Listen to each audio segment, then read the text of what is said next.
Hey everyone, Scrapper Brad here.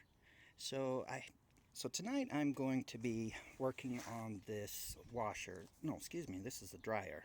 This is a dryer that I got from my niece and nephew. They gave me a washer as well, and I've already taken that apart. If all goes as planned, that video will be out before this one. But in the meantime, let's get to taking this thing apart.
Alright, so far not a lot. Just got a couple of circuit boards, low-grade boards at that. Also got this wire here. There's going to be quite a bit more wire.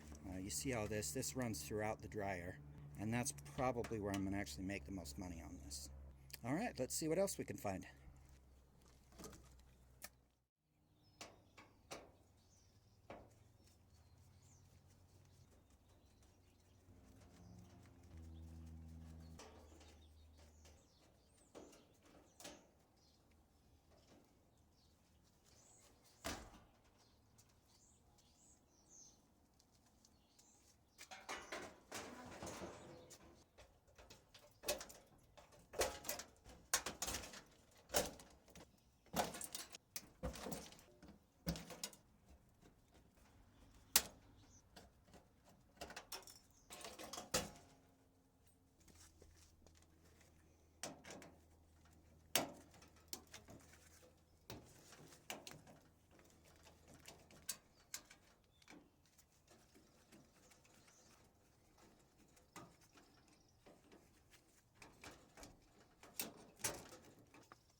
Okay everybody, we have finished taking the dryer apart, and from here we can see all the steel that I got. This by far makes up the bulk of the weight. Still not that much though. I'm assuming it's less than 100 pounds, probably about 50 pounds of steel here. The only thing is I can't find the top panel, what I did with that. I must have taken that in with an earlier scrap. At any rate, we've still got the front door here. Here's where the dryer drum fits. And then the dryer drum itself, along with two of the venting systems. Anyway, let's summarize what else we got.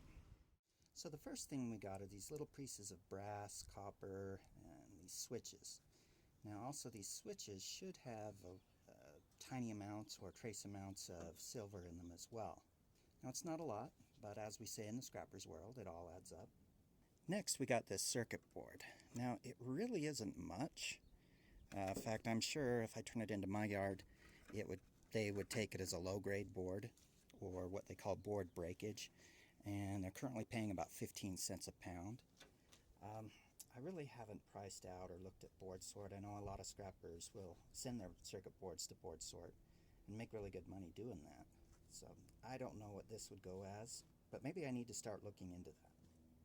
Next, here's the coils that I pulled out of the heating element. They are non-magnetic. I think they're stainless steel. As I've mentioned, I'm still learning a lot when it comes to scrapping, so correct me if I'm wrong, but I do believe that is stainless steel. And I have a pile of these adding up, so I'm interested to see what my scrapyard will give me for them. Then, of course, there's all the wires. If I do a little bit of cleanup on these, I can turn them in as 60% insulated copper wire. It really wouldn't take that long. And this may be where the most money comes from, because currently my scrapyard is giving typically around, well, they've typically given me around 90 cents to $1.50-ish for 60% insulated copper wire. Last, we have the motor for the dryer. I always have a hard time taking these out. So what I end up having to do is I have to cut them out. I just take my Sawzall and cut through you probably see the little shaft there. So I just cut through the shaft and take it off. I did cut it, and it is aluminum. I've never come across a dryer motor that is copper, but they are pretty heavy, and the weight does add up. So I'll just turn this in as an electric motor. In the meantime, if you made it this far in the video, as always, you're awesome. Thanks for watching. Have a great rest of your day.